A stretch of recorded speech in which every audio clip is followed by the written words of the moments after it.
Okay, guys, welcome to Philosophy Online Lecture. We are on Metaphysics, and tonight on this audiovisual, I want to quickly talk on Leibniz monads, monadology, and the Spinoza'S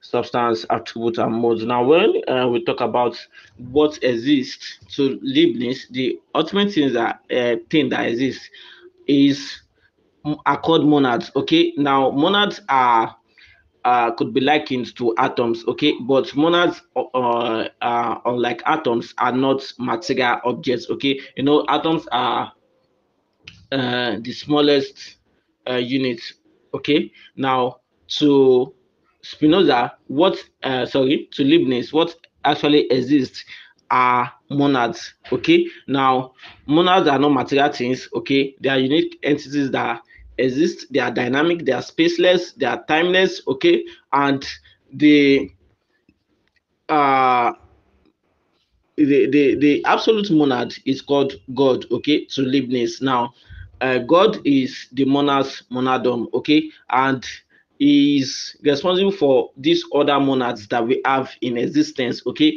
Now, uh, all these other monads that we now have in existence were set by God in a pre-established harmony, and this implies that these monads do not like when we talk about the human body. There is no division between the mind and the thoughts. Okay, so the mind and the thoughts are both simultaneously working together. Okay, in a way that God has made it perfectly to work together, okay, in its pre-established harmony. That is, there's an harmony in the universe, okay. And you know, Leibniz talked about the best possible world, okay. So this universe that we are in is the best possible world. God has created everything perfectly, okay. So there is a pre-established harmony in the universe. So these monads might be independent, okay. That is, I might be independent from you, okay, but God has made all of them to like is like a clock that is being controlled anti-clockwise way and working perfectly together, okay. So that is what it's saying. And also, the monad is, like I said, is spiritual in nature, okay. God is a monad and spirits are monads, okay. So ultimately all human souls are monads, okay. So now he also held that this monad cannot be destroyed, okay. They cannot be killed. They can only cease to exist through an act of God's power, okay. Do you get it? Now that is on Leibniz monadology. The main point is that the key thing that exists when we're talking about existence are called monads, okay. That is why we term it Leibniz monadology, okay. Now, moving straight up to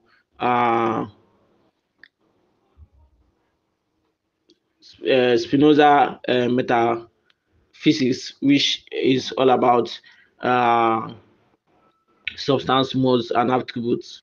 Now, Spinoza held that the ultimate reality is called a substance, okay. Now, a substance is something that does not need any other thing to exist, okay. So the substance is the necessary thing. Now, the substance expresses itself in various uh, in various properties called modes, okay. So that is where we have modes, okay. So these are the reflections of the substance, okay. But there is only one substance in the world, okay. And this substance is likened to God or nature, okay. So the substance is the necessary thing in which does not need any other thing to exist, okay. But the modes that are reflections of this substance needs the substance to do what? To exist, okay. So this substance, according to Spinoza, has an infinite number of attributes, and for you to call something God, you will know that definitely it is something great, okay. Now, this thing being great has infinite numbers of attributes, okay. Now, these attributes are its essence, okay. That is what makes it what it is, okay. When we want to describe it, that is what we are able to describe, that this is what makes this thing what it is. Okay, so he contrasted with Rene Descartes in the part that Descartes said that every substance has only one attribute. Okay, Descartes, like the substance of the body has the attribute of extension, the substance of the mind has the attribute of thought. Okay, but to Leibniz, there's only one substance, and this only one substance has infinite number of attributes. However, among this infinite number of attributes, the only one that can be known by man is the attributes of thought and extension. Okay, that is the only one that can be known by man. Okay, so the most important part of Spinoza metaphysics or his uh, system of substance is that it is monist, that is monism, that is only one substance. Okay, when we say something is in line with monism, it depicts only one. Okay, so only one substance being God or nature. Okay, so he put out these various premises to lead to his conclusion in his work on ethics. That is where he explained all this. Okay, now the first premise is that every substance has at least one attribute. Okay, two substances cannot share the same attributes. Okay, now we said like in Descartes, there are two substances, body and mind. Okay, we can see that the attributes that I said of the body being extension is different from the attributes that I said of the mind being thought. Okay, so this confirms Spinoza's second premise that two substances cannot share the same nature or attributes. Okay, now the third premise rather is that God has all possible attributes. Okay, that is for us to say that God is the only attribute. Definitely, we possess every attribute. Okay, this implies that is premise 4 saying God exists. Okay, now his conclusion was now that no other substance other than God exists. Okay, but why does any other substance aside God does not exist? Okay, because two substances cannot share the same attribute. For another substance to exist, okay, to Spinoza, it has to have its own attributes. Okay, now we cannot say that there are two uh, substance existing, because two substances cannot share the same attributes. Okay, so therefore it is only one substance that exists, which is God. Okay, now moving ahead, uh the question was now asked that, okay, if you say that only one substance exists and this substance is God, why does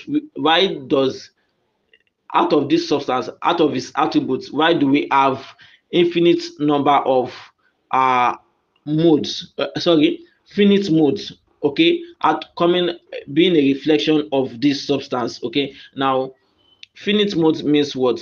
Like I said earlier, the modes are like humans. Okay, cats, trees and so on. They are reflection of God. Okay, they are like in the natural world, in the universe now, we have various things. Okay, so those various things are like the modes. Okay, they are different from the universe generally, which is nature or God. Okay, now we in the universe, okay, among the modes that come out of this substance, we have finite modes. And when we say finite mode, it means things that can perish. Okay, and that is like humans. Okay, so the question was now asked that if God is uh one, why do we have uh with infinite number of attributes, why does his substance has finite modes? Okay, because he is infinite, why does he have finite modes? Okay, Spinoza now said that for something to be termed a something great, okay, with a greater essence, okay, it implies that many properties are going to follow from it, and for many properties to be able to follow from this great being or this great possible essence, it means that there must be infinite number of finite modes coming out from it. Now, what does this mean? Now, we have a large number of finite modes. Like humans is not only one person, we have a large number of them. So if one perish, others will keep existing. Okay, so we have, that means we have infinite number of these finite modes. Okay, so the infinite number of finite modes must follow from the essence of God. Okay, that is what Spinoza responded to. Okay, now that is on Leibniz and Spinoza'S metaphysics. Thank you so much for listening.